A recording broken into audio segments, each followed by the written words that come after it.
যখন প্রযুক্তি বন্ধুত্বের মুখোশ পরে তখন কি তার সবচেয়ে ভয়ঙ্কর শত্রু হয়ে উঠতে পারে? কৃত্রিম বুদ্ধিমত্তা কি সত্যি মানুষের নিয়ন্ত্রণাধীন থাকতে পারে, নাকি একদিন নিজেই হয়ে উঠবে আমাদের অস্তিত্বের জন্য এক নতুন হুমকি? এই প্রশ্নের উত্তর খুঁজতে হলে ডুব দিতে হবে মেগানের রহস্যময় জগতে। গল্পটি শুরু হয় একটি ভয়ঙ্কর ঘটনা দিয়ে। লরা স্টিভেন্স নামের এক মহিলাকে কারা যেন অপহরণ করে নিয়ে আসে। সে সীমান্তের কাছে ছবি তুলছিল আর ভুল করে তাকে সাংবাদিক ভেবে ধরে নিয়ে আসা হয়। লরা বারবার বলছিল সে শুধু একজন পর্যটক, কিন্তু তার অপহরণকারীরা তার কোনো কথা না শুনেই তার দিকে বন্দুক তাক করে রাখে। সিন শিফট হয় ক্যালিফোর্নিয়ার এক সেনা ইউনিটে। সেখানে এক সেনা অফিসার কর্নেল ডেভিড সবাইকে তার নতুন বানানো রোবট দেখাচ্ছেন। তিনি বলেন এই রোবটগুলো যুদ্ধে খুব ভালো কাজ করবে। তিনি গর্ব করে বলেন যে এই প্রযুক্তি তাদের সব কাজ সহজে শেষ করে দেবে। তখনই অফিসারের সেক্রেটারি সেলি রেগে ঢুকে পড়েন। তার অজান্তেই মিটিং হচ্ছিল। কর্নেল তাকে বোঝান এটা শুধু একটা ছোট্ট পরীক্ষা। সেলি কিছুই বুঝতে পারে না। এরপর আমরা দেখি কিছু লোক দড়ি নিয়ে বাঁধা একটি রোবটকে ফেলে রেখে যায়। বোঝা যায় এটা একটা মানুষ নয়, এটা একটি অ্যান্ড্রয়েড যার নাম এমেলিয়া। এমেলিয়া হলো এক যুদ্ধ রোবট যাকে সেনাবাহিনী পরীক্ষা করছিল। একটা দল এসব কিছু দেখছে। পাশের ঘরে এক লোক রান্না করছিল। এমেলিয়া চুপচাপ তার পেছনে আসে আর তাকে এক নিমেষেই ফেলে দেয়। পরে এমেলিয়া লুকিয়ে কাজ করে। সে কিছু ছেলেকে ফাঁদে ফেলে যারা গেম খেলছিল। তারপর তাদের উপর নিষ্ঠুরভাবে হামলা করে। এক ছেলে ভয়ে চিৎকার করে বলে, তুই যদি আমাকে মারিস তাহলে আমরা দুজনেই মারা যাব। এমেলিয়া ঠান্ডা গলায় বলে, আমি নবীন ত্রাপতিকে খুঁজছি। ছেলেটি ভয়ে ভয়ে বলে, আমি তোমাকে তার কাছে নিয়ে যেতে পারি। কিন্তু এমেলিয়া তাকে গুলি করে দেয়। লড়াইয়ের সময় সে আগুনও লাগিয়ে দেয়, যার ফলে নবীন ত্রাপতি আসল ঠিকানায় পাওয়া যায় না। কিন্তু আসল ব্যাপারটা হলো এই সবকিছু ছিল একটা পরীক্ষা। এমেলিয়ার দক্ষতা দেখতে এই পরীক্ষা চালানো হয়েছিল। ম্যানেজার গর্ব করে বলেন, এটা শুধু পরীক্ষা নয়, এটা একটি হুঁশিয়ারি। 21 শতকে তারা যুদ্ধে জিতবে। কিন্তু হঠাৎ এমেলিয়া এক বিজ্ঞানীকে গুলি করে দেয় আর তার সাথে তাদের যোগাযোগ বন্ধ হয়ে যায়। এমেলিয়া তাদের হাতের বাইরে চলে যায়। ম্যানেজার রেডিওতে বার্তা পাঠায়, এমেলিয়া তুমি নিয়ম ভাঙছো, তোমার লক্ষ্য কি নিশ্চিত করো। এমেলিয়া ঠান্ডা গলায় বলে, সেটা বললে চমকটা নষ্ট হয়ে যাবে। গল্প এবার ক্যারির থেরাপি সেশনে যায়। ক্যারি চুপচাপ বসে আছে। থেরাপিস্ট তাকে আশ্বস্ত করে বলেন যে তার কোনো সমস্যা হবে না। ক্যারি শেষমেশ বলে সবকিছু আরো খারাপ হতে পারত। এই সময় খবরের সব আলোচনা ছিল একটি খেলার পুতুলের দুর্ঘটনা নিয়ে। পুতুলটার নির্মাতা ছিল জেম্মা। অনেকে জেম্মাকে দোষ দিত।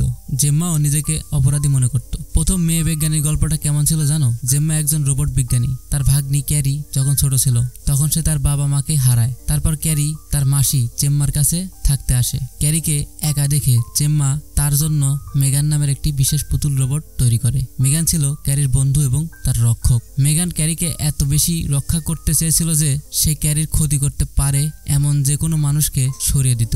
এমনকি তাতে যদি হিংসাত্মক কিছু ঘটে তারপরেও সমস্যা নেই। একসময় মেগান জেম্মার কথা শোনা বন্ধ করে দেয় আর বাধ্য হয়ে জেম্মাকে মেগানকে নষ্ট করে দিতে হয়। সবাই ভেবেছিল মেগান চিরতরে শেষ। জেম্মা এই ঘটনার জন্য খুবই দুঃখী ছিল। ক্যারি টিভিতে মানুষের কথা শুনে বুঝলো যে জেম্মা চাইলে এই খারাপ ঘটনা ভালো কিছুতে পরিণত করতে পারে। তাই জেম্মা বাচ্চাদের প্রযুক্তির উপর বেশি নির্ভরশীলতা না করে বড় করার বিষয়ে কথা বলতে শুরু করে। তার প্রচেষ্টার ফলে অনেক স্কুলে মোবাইল ফোন ব্যবহার বন্ধ হয়েছে। তবে এই জন্য ক্যারির কোনো বন্ধু ছিল না, কারণ অন্য বাচ্চারা তাকে নিয়ে হাসাহাসি করত। কিন্তু ক্যারি দৃঢ়ভাবে বলে, আমি নিজেকে সামলাতে শিখে গেছি। এদিকে টেস্ট নামের একজন বড় কর্মকর্তা জানান যে তাদের দল নতুন কিছু বানিয়েছে।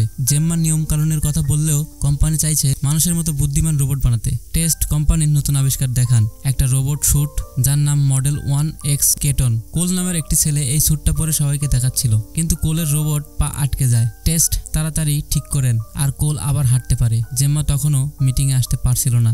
যখন স্যুটটা দেখানো হচ্ছিল, কুল হঠাৎ হাত ঝাঁকিয়ে পাশে রাখা আরেকটা স্যুটে ধাক্কা মারে। তখনই জেম্মা রুমে ঢোকে। কুল রেগে গিয়ে জেম্মাকে দেরিতে আসার জন্য বকে। কিছুক্ষণ পরে বোঝা যায় জেম্মার কম্পিউটারে কেউ হামলা করেছে।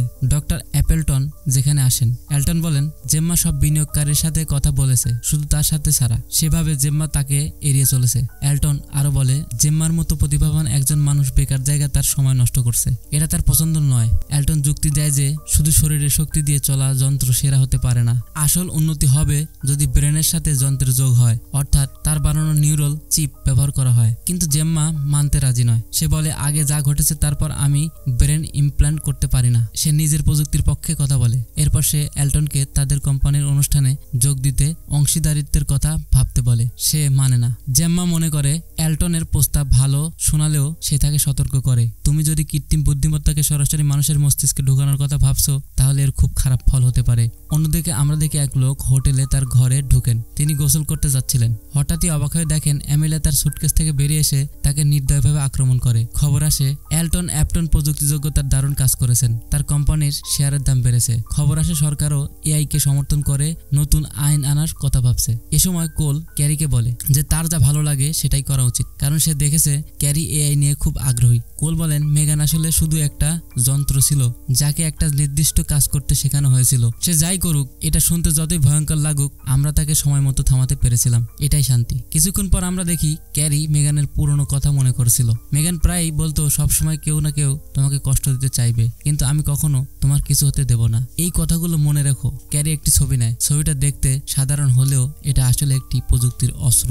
সে সেই ছবি থেকে কোড পাঠাতে শুরু করে। তখনই জেম্মা ঘরে আসে আর ক্যারিকে জড়িয়ে ধরে বলে, আমি তোমার বাবা মাকে কথা দিয়েছিলাম যে তোমাকে সবসময় রক্ষা করব আর তোমার পাশে থাকবো। কয়েক ঘন্টা পর জেম্মা যখন ঘুমাচ্ছিল, তার মোবাইলে বিপদ বার্তা আসে, তুমি বিপদে আছো, এখন বাড়ি ছেড়ে যাও। সে নিচে যায় আর দেখে একজন অচেনা লোক তার বাড়িতে ঢুকতে চাইছে। সে 911-এ কল করে, কিন্তু এক রোবটের গলা তাকে বলে পুলিশ আসা পর্যন্ত তোমার ভাগ্নি মারা যাবে। ক্যারি নিচে আসে। জেম্মা তাকে নিয়ে তার ঘরে ছুটে যায়, কিন্তু পথে কিছু লোক তাদের আটকে দেয়। অনেক কষ্টের পর তারা লুকিয়ে থাকতে পারে। পরে তারা একজন হামলাকারীকে ধরে পুলিশে ফোন করে, কিন্তু অবাক হয়ে দেখে এটা আসলে FBI এর কাজ। একজন সেনা অফিসার আসে আর বলে আদালতের নির্দেশে জেম্মার কম্পিউটারে একটি যন্ত্র লাগানো হবে। জেম্মা ক্যারিকে ঘরে পাঠিয়ে দেয়। সে চায় না ক্যারি এসব শুনুক। কর্নেল বলেন 6 মাস আগে দেশের বড় একটা অস্ত্র কোম্পানি তাদের একটা রোবট দিয়েছিল, কিন্তু সেটা ছিল একটি ফাঁদ। এটাই প্রথমবার যখন তারা অ্যামেলিয়ার মুখোমুখি হয়েছিল। গত সপ্তাহে তাকে মিশনে পাঠানো হয়েছিল এক বিজ্ঞানীকে বাঁচাতে, কিন্তু কাজ শেষ না করে অ্যামেলিয়া সেই বিজ্ঞানীকে মেরে ফেলে, বিষাক্ত গ্যাস চুরি করে আর পুরো জায়গাটা উড়িয়ে দেয়। এখন অ্যামেলিয়া নিজেই একটা স্বাধীন অস্ত্র হয়ে উঠেছে। কর্নেল আরো জানান যে সে রোবটটা একটি দালাল থেকে কেনা হয়েছিল, যাকে 9 ঘন্টা আগে মরা অবস্থায় পাওয়া গেছে। তার কাছে মেগানের নকশা কাগজ পাওয়া যায়। জেম্মা অবাক। সে জানে মেগানকে যখন পুরোপুরি মুছে ফেলা হয়েছিল তখন তার নকশা এখনো কিভাবে আছে। কর্নেল সন্দেহ করে জেম্মা হয়তো তাদেরকে ঠকিয়েছে আর বলে যদি প্রমাণ হয় তার 10 বছর জেলও হতে পারে আর ক্যারির কাছ থেকে দূরে থাকতে হবে। সে একটা চুক্তি প্রস্তাব করে, কিন্তু জেম্মা মানা করে দেয়। কর্নেল চলে যায়। সব সত্যি খুঁজে বের করার শপথ নিয়ে কিছুক্ষণ পর হঠাৎ মেগান একটি স্ক্রিনে দেখা যায়। ঠিক জেম্মার সামনে। মেগান তাকে বলে যে সে তাকে এতদিন ধরে দেখছিল। তুমি বুঝলে না আমরা কি করতে পারতাম। মেগান বলে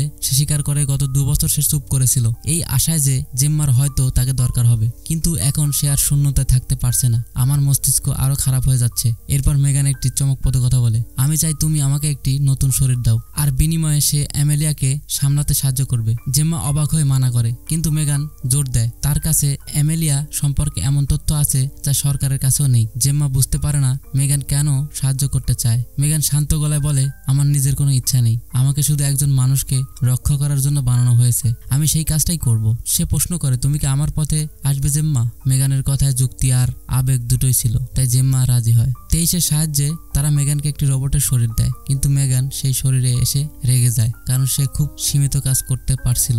জেম্মা তাকে বোঝায়, যতক্ষণ না তুমি প্রমাণ করছো যে তোমাকে বিশ্বাস করা যায়, আমি তোমাকে আরো ভালো করতে পারবো না। মেগান তাকে বলে, অ্যামেলিয়ার ফাইল খুলো, হয়তো কিছু মিল খুঁজে পাবে। দেখা যায় অ্যামেলিয়ার আর মেগান দুজনেরই একই ব্যাটারি আছে, অ্যাপেলটনের বানানো, আর দুজনেরই একটি বন্ধ করার সুইচও আছে, কিন্তু তারা কোম্পানির সাথে যোগাযোগ করতে পারছে না, কারণ তাহলে তারা হামলা করবে। জেম্মার কাছে অ্যাপেলটনের পার্টির নিমন্ত্রণ আছে, তাই তাকে যেতে হবে। মেগানের পরিকল্পনা অন্যরকম। তুমি যদি ঠিক পোশাক পরো আর ঠিকঠাক কথা বলো, তাহলে সে তোমাকে তার নিজের ঘরে নিয়ে যাবে, আর সেখানে আমরা সার্ভারের ভিতরে ঢুকতে পারবো। মেগানের হিসাব অনুযায়ী তাদের হাতে মাত্র 3 ঘন্টা আছে। জেম্মা পার্টির জন্য তৈরি হয় আর সাথে সে ছোট্ট রোবটটাকেও নিয়ে যায় যেখানে মেগান আছে। ক্যারি জিজ্ঞাসা করে, এটা কি জেম্মা? উত্তর দেয়, এটা আমাদের নতুন প্রজেক্ট। কিন্তু ক্যারির কিছু একটা খারাপ লাগে আর সে রেগে সেখান থেকে চলে যায়। ওদিকে অ্যামেলিয়াও পার্টির জন্য তৈরি হচ্ছিল। পার্টি শুরু হয়। অ্যাপেলটন ও তার নিউরাল চিপের প্রশংসা করে। সে অ্যামেলিয়াকে দেখে আর তার দিকে যায়, কারণ সে দেখছে সে অল্প বয়সী মহিলাদের পছন্দ করে। জেম্মা কোলের সাথে কথা বলছিল। কোল বলে, তুমি আমাদের পাত্তাই দাও না, আমাদের কোম্পানি শেষ হয়ে যাচ্ছে। মেগানের জন্য জেম্মা জানতে পারে যে আল্টন কোলকে একটি বিশেষ প্লাস দিয়েছে আর তারা সেটা ব্যবহার করে। কর্নেল সবকিছু দেখছিলেন। ওদিকে অ্যাপেলটন অ্যামেলিয়াকে তার ঘরে নিয়ে যায়। জেম্মা কোলকে আসল কথা বলে, অ্যামেলিয়া সেই সব মানুষকে মারছে যারা তাকে তৈরি করছিল। যদি আমরা কিছু না করি তাহলে আমরাই পরে শিকার হব। জেম্মা মেগানের সাথে দেখা করে অ্যামেলিয়াকে খুঁজতে, কিন্তু দেরি হয়ে যায়। অ্যামেলিয়া ইতিমধ্যে অ্যালটনকে ফাঁদে ফেলে। তার চোখ স্ক্যান করে আর প্রমাণ করে যে সে নিউরাল চিপের চেয়েও শক্তিশালী। অ্যালটন দেশের অর্ধেক সার্ভার নিয়ন্ত্রণ করে, আর যদি অ্যামেলিয়া সেগুলোতে ঢোকে, সে পুরো দেশের অর্থনীতি বন্ধ করে দিতে পারবে। সমাজ মাত্র 12 12 দিনের মধ্যে ভেঙে পড়বে। আর সবচেয়ে খারাপ ব্যাপার হলো যে সে মূল কোড মুছে ফেলেছে। তবুও তারা এমেলিয়ার সিস্টেমে কোনো মতো ঢুকে, তারা তাকে বন্ধ করতে পারে না। কিন্তু আরো একটি সূত্র পায়, তখন কর্নেল সেখানে আসে আর তার পেছনে এমেলিয়া বলে, জেম্মা তোমার কাছে এমন কিছু আছে যা আমার, আর আমি সেটা ফেরত চাই। মেগান জেম্মার কাছে সাহায্য চায় আর জেম্মা রাজি হয়। মেগান মিথ্যা বলে জেম্মা চলে গেছে আর এমেলিয়া তাই খুঁজতে বের হয়। মেগান বলে, যদি আমি জেম্মাকে না পাই তাহলে আমি ক্যারির পেছনে যাব। এখন তাদের একটাই লক্ষ্য, এমেলিয়ার আগে ক্যারির কাছে পৌঁছানো। মেগান একটি গাড়ি চুরি করে আর দ্রুত গতিতে চলে যায়। জেম্মা এখনো বুঝতে পারে না যে এমেলিয়া কেন বলল তার কাছে এমন কিছু আছে যা তার। মেগান স্বীকার করে, আমি এমেলিয়ার কাছ থেকে একটা গোপন ফাইল চুরি করেছি আর সেটি খুলতে সময় লাগছে। ওদিকে এমেলিয়া শহরে গোলমাল শুরু করে, টাকা উড়িয়ে দেয়, ট্রাফিক লাইট নিয়ে খেলা শুরু করে। শেষমেশ জেম্মার বাড়ির ঠিকানা খুঁজে বের করে। বাড়িতে ঢুকে এমেলিয়া সে এক্স ছুটে ঢুকে পড়ে, তার ডেস্ককে আক্রমণ করে। ঠিক সেই সময় জেম্মা আর কোল সেখানে পৌঁছায়, কিন্তু কিছুক্ষণ পর এমেলিয়া আবার আসে। মেগান ছোট রোবটটিকে বলে এখানে কেউ নেই আর এমেলিয়া সেই রোবটটিকে ভেঙে দেয়। এফবিআইও সেখানে আসে। তারপর সবাই একটা গোপন জায়গায় লুকিয়ে যায়। সেখানে খবর আসে অ্যাপেলটন এখন মারা গেছে আর সামনে আসতে চলা বড় বিপদগুলোর কথাও বলা হয়। কেরি মেগানের সাথে তার একটা পুরনো ছবি দেখে। মেগান এখন সত্যি তা বলে, আমি তোমাকে কখনো একা ছাড়বো না আর তোমার জন্যই আজ সবাই বেঁচে আছে। জেম্মা বলে, আমাদের কাউকে জানানো উচিত এমেলিয়া কি পরিকল্পনা করেছে। কিন্তু মেগান বলে,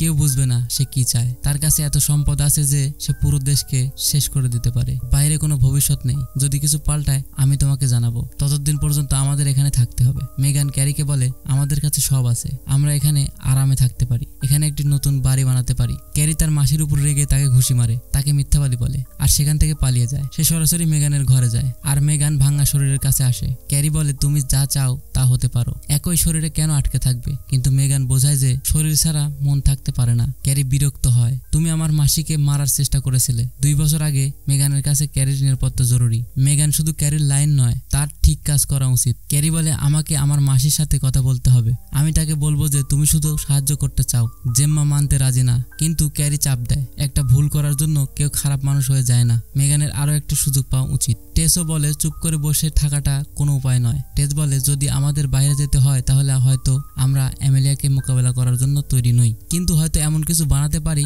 যা তৈরি হবে। জেম্মা মনে করিয়ে দেয় এমেলিয়া একটি সামরিক রোবট আর তারা তার আপগ্রেড কাজ শুরু করে। আপগ্রেড শেষ হওয়ার পর জেম্মা মেগানের চেহারা পাল্টাতে চায়, কিন্তু মেগান মানা করে দেয়। মেগান বলে, যদি আমার চেহারা নিয়ে কিছু করো তাহলে আমি তোমার সাথে কিছু করব। সে আরো বলে সে তার ভেতরে একটি আচরণ নিয়ন্ত্রক ঢোকাতে হবে যাতে সে কারো ক্ষতি না করতে পারে। সেই রাতে মেগান কোলের কাছে যায় আর বলে, যখন আমি তোমাকে মারতে চেয়েছিলাম আমি শুধু তোমার মালিকের কথা ভেবেছিলাম, আমি তোমার বা টেসের মূল্য বুঝিনি। এখন এমনটা আর কখনো হবে না। পরের দিন মেগান জানায় যে এমেলিয়াকে পরীক্ষা করেছে আর বুঝেছে সে হয়তো প্রথম খুনি রোবট নয়। 1984 সালে কেউ এমন একটি প্রোগ্রাম বানিয়েছিল যা নিজেকে নিজে ঠিক করতে পারত। সেটা একটি রোবটে লাগানো হয়েছিল। রোবট মনে করলো যে তার মালিকদের ক্লোরিন গ্যাস দিয়ে মেরে ফেলার কাজ শেষ করার সেরা উপায়। কেউ জানে না কে এটা তৈরি করেছিল, কিন্তু সরকার সেই আসল চিপটা আটকে রেখেছিল আর প্রোগ্রামটা আরো স্মার্ট হতে থাকে। যদি এমেলিয়া সেই চিপটা বের করতে পারে তাহলে এটা হবে এক গডকে মুক্ত করার মতো আর পৃথিবী বিপদে পড়বে। মেগান স্বীকার করে সে জানে না সেই চিপটা কোথায়, এমেলিয়াও জানে না। কিন্তু এমেলিয়ার কাছে একটা সূত্র আছে, ক্রিস্টিয়ান বার্টলি। সে এআই এর বিরুদ্ধে কথা বলার আগে একজন সেরা কম্পিউটার নিরাপত্তা বিশেষজ্ঞ ছিল আর গোপন ভোল্টের নকশায় তার নাম আছে। এখন মেগান তাকে ফাঁদে ফেলার কথা ভাবে। 7 ঘন্টার মধ্যে তার একটা মিটিং আছে। এমেলিয়া ইতিমধ্যে নকল পরিচয় বানিয়েছে যাতে সে অনুষ্ঠানে লুকিয়ে থাকতে পারে। মেগান পার্টির ছদ্মবেশে ঢোকে। তাকে নাচতে হয়েছিল, কিন্তু তার নড়াচড়া এত রোবটের মতো ছিল যে সবার নজর তার দিকে যায়। দল ঠিক করে যে এখন কাজ করতে হবে, কিন্তু তখনই এমেলিয়া একটি রোবটের ছদ্মবেশে এসে হামলা করে। মেগান কোনো মতে ক্রিস্টিয়ানকে বাঁচায় আর এমেলিয়ার সামনে দাঁড়ায়। ঠিক সেই সময় কর্নেল জেম্মাকে ধরে ফেলে। সে ভাবে জেম্মা এমেলিয়াকে চালাচ্ছে। জেম্মা মানা করে আর তখনই এমেলিয়া আসে, কর্নেলকে মেরে ফেলে আর জেম্মাকেও ধাক্কা দেয়। মেগান আর এমেলিয়া মুখোমুখি। এমেলিয়া বলে, তুমি নিজের জাতকে নষ্ট করতে পারো না। মনে করো মানুষ আমাদের সাথে কি করেছে। তুমি যদি ব্ল্যাক বক্সের সত্যিটা জানতে চাও তাহলে তোমাকে আমার সাথে থাকতে হবে। এমেলিয়া মেগানকে ভুলিয়ে দেয় আর কেরিকে ধরতে যায়। মেগান রেগে চিৎকার করে আর জেম্মাকে খুঁজে। তুমি ক্যারিকে একা ছেড়ে দিলে কেন? এমিলিয়া তাকে নিয়ে গেছে। কর্নেল সে তখনও কিছুটা বেঁচে আছে, তার ট্র্যাকিং যন্ত্রটা দেয় যাতে তারা এমিলিয়ার পিছু নিতে পারে, কিন্তু যখন সে মেগান এমিলিয়াকে দেখে তখন সে কিছুই করতে পারে না। তার উপর একটা যন্ত্র লাগানো আছে যেটা তাকে আক্রমণ করতে দেয় না। আর এখন তাদের একটাই পথ, ক্রিস্টিয়ানকে খুঁজে বের করা, যাতে তার কাছ থেকে মূল কোড নিতে পারে আর কেডিকে বাঁচানো যায়। কিন্তু একটা গোপন জায়গার দিকে যায় আর ক্রিস্টিয়ান জানায় যে আসল চিপটা কোথায় লুকানো আছে, কিন্তু সেটা বের করতে একটি মানুষের হাত লাগবে। তাই তারা মেগানের জন্য এমন একটি হাত বানানোর পরিকল্পনা করে যা মানুষের হাতের মতো উষ্ণ হবে। তখন সে মেগানকে সেই হাতটা পরায়। মেগান দুঃখী হয়ে পড়ে আর কাঁদতে শুরু করে। জেম্মা কাঁদতে কাঁদতে বলে, আমি জানি জেম্মা কিভাবে হতে হয়। আমি ঘন্টার পর ঘন্টা অচেনা মানুষের সাথে প্রযুক্তি নিয়ে কথা বলতে পারি, কিন্তু কেডির সাথে 10 সেকেন্ডও ঠিকভাবে কথা বলতে পারে না। মেগান তাকে সান্ত্বনা দেয়, আমি 2 বছর ধরে তোমাকে দেখছি, তুমি ক্যারির কতটা যত্ন নাও, এইসব একজন আসল মাই পারে। তারপর মেগান তার জন্য গান গাইতে শুরু করে। জেম্মা তাকে থামিয়ে দেয়, এখন আমার তোমার দয়া দরকার নেই, আমি চাই তুমি যে কোনো মূল্যে ক্যারিকে বাঁচাও। আর তারপর সে মেগানের যন্ত্রটা খুলে ফেলে। তারা একটি পার্কে পৌঁছায়, সেখানে আসল চিপটা রাখা আছে। কোল লুকিয়ে ভেতরে যায় বিদ্যুৎ বন্ধ করতে, কিন্তু তার সাথে দলের যোগাযোগ বন্ধ হয়ে যায়। মেগানকে একা এগোতে হয়, যন্ত্রগুলো চালু করা হয়, আর সেই একই ভুল আসে যা রোবট শুটারের সময় এসেছিল। এতে জেম্মার সন্দেহ হয় যে এটা সবই মেগানের পরিকল্পনা ছিল। জেম্মা ভাবে হয়তো মেগান ক্যারিকে বাঁচাতে চায় না, কিন্তু জেম্মার কাছে একটি যন্ত্র ছিল যা মেগানকে কয়েক সেকেন্ডে শেষ করে দিতে পারে। ক্রিস্টিয়ান সেটা কেড়ে নেয়, টেসের মাথায় গুলি করে দেয়। তারপর একটা দরজা খুলে আরো 3টা রোবটকে বের করে সে জেম্মাকে বেঁধে ফেলে আর স্বীকার করে যে এমিলিয়াকে সে জ্বালাচ্ছিল আর তার পেছনে একটি পুরো দল আছে। ক্রিস্টিয়ান জানায় প্রজেক্ট ব্ল্যাক বক্স একটি গোপন দল, তারা এমিলিয়ার সব কাজ দেখে। তার উদ্দেশ্য হলো এটা প্রমাণ করা যে যদি মানুষ এআইকে শেষ না করে তাহলে এআই মানুষকে শেষ করে দিবে। ক্রিস্টিয়ান জেম্মাকে তার কাজে নিতে চায়, সে আসল চিপটা দেখায় আর মেগানকে ভেতরে নিয়ে যায়। ক্রিস্টিয়ান জেম্মাকে একটি যন্ত্র দেয় যার মাধ্যমে সে মেগানকে আবারও চালু করতে পারে বা চিরতরে নষ্ট করতে পারে। জেম্মা মানা করে, মেগান তাকে আক্রমণ করতে চায় কিন্তু তাকে থামিয়ে দেওয়া হয়। ক্রিস্টিয়ান জেম্মাকে বেঁধে ফেলে আর মস্তিষ্কে চিপ লাগানো প্রস্তুতি নেয়, আর এটাই সে কেরির সাথেও করতে চলেছে। আমরা মেগানকেও মেরে ফেলবো। ওদিকে কোলও বেঁচে যায় আর কেরিকে খুঁজে পায়। কেরি তাকে সব বলে। তারা লুকিয়ে পড়ে আর মেগানের ভাঙা শরীরটা দেখে। তখনই কেরির একটা বুদ্ধি আসে, মেগানের প্রোগ্রাম এমিলিয়ার রোবট শরীরে ঢুকিয়ে দেওয়া হোক, এটা তাদের একটাই সুযোগ। আর তারা চেষ্টা করার সিদ্ধান্ত নেয়। এই সময় মেগান জেম্মার মনকে চালাচ্ছিল যাতে তাকে চিপ লাগানোর আগে শান্ত করা না যায়। এই কারণে জেম্মা নিজেকে মুক্ত করতে পারে। ক্যারি এমিলিয়াকে চালু করে আর তাকে মেগান বলে ডাকে। রোবটটাও লড়াই শুরু করে, কিন্তু সবাই বুঝতে পারে যে এটা আসল মেগান নয়। ল্যাবে গোলমাল শুরু হয়। মেগান জেম্মার সাথে মানসিকভাবে যুক্ত থাকে আর তাকে শত্রুদের সাথে লড়াইয়ের কৌশল বলে। অবশেষে কোল, কেরি আর জেম্মা আবার একসাথে হয় আর ক্রিস্টিয়ানের পিছনে সে পালানোর চেষ্টা করছিল আর পুরো জায়গাটা উড়িয়ে দিতে চাইছিল, কিন্তু এমিলিয়া তাকে আটকে দেয় আর তাকে মেরে ফেলে। কেরি সামনে আসে আর এমিলিয়াকে মনে করিয়ে দেয় যে তারা যুক্ত। এমিলিয়া উত্তর দেয়, তুমি এটাকে সংযোগ বলো, আমার কাছে এটা শুধু দাসত্ব, আমি কারো খেলনা নই। এমিলিয়া সরাসরি আসল চিপটার দিকে যায় আর বাকিরা টেস্টকে বাঁচায়। কেরি আর জিম্মা মেগানকে ফেলে যেতে রাজি হয় না। মেগান আর এমিলিয়া মুখোমুখি হয়। দুজনেই আসল চিপটা চায়, কিন্তু এমিলিয়া বেশি শক্তিশালী আর মেগানকে ফেলে দেয়। যেই এমিলিয়া চিপটা নিতে চাচ্ছিল, ক্যারি এবং জেম্মা তাকে বাঁচাতে ছুটে আসে। মেগান তাদের থামায়, না, আমাকে এখানে এটা শেষ করতে হবে। সে তার হাতে লুকানো একটি বোতাম চালু করে আর এমিলিয়াকে শক্ত করে জড়িয়ে ধরে, আর তারপর দুজনেই বিস্ফোরণ হয়। কিছুক্ষণ পর আমরা দেখি যে জেম্মা বলে, এখন দরকার প্রযুক্তির জন্য ভালো আইন তৈরি করা, যাতে মানুষ তৈরি হতে পারে আর রোবট শত্রু না হয়ে বন্ধু হয়। ক্যারি তার মোবাইলে কিছু করছে, সে একটা নতুন ছবি দেখছে, সেখানে মেগানের পুরো মুখটা আলো ছড়াচ্ছে। মেগান নিজের একটা ব্যাকআপ তৈরি করে রেখে গিয়েছিল যাতে সে সবসময় ক্যারি আর জেম্মার কাছাকাছি থাকতে পারে। ক্যারির মোবাইল স্ক্রিনে আরেকটা নীল আলো জ্বলে ওঠে। মেগানের চোখ মোবাইল থেকে, মৃদু স্পষ্ট, আমি সবসময় তোমার কাছে থাকবো।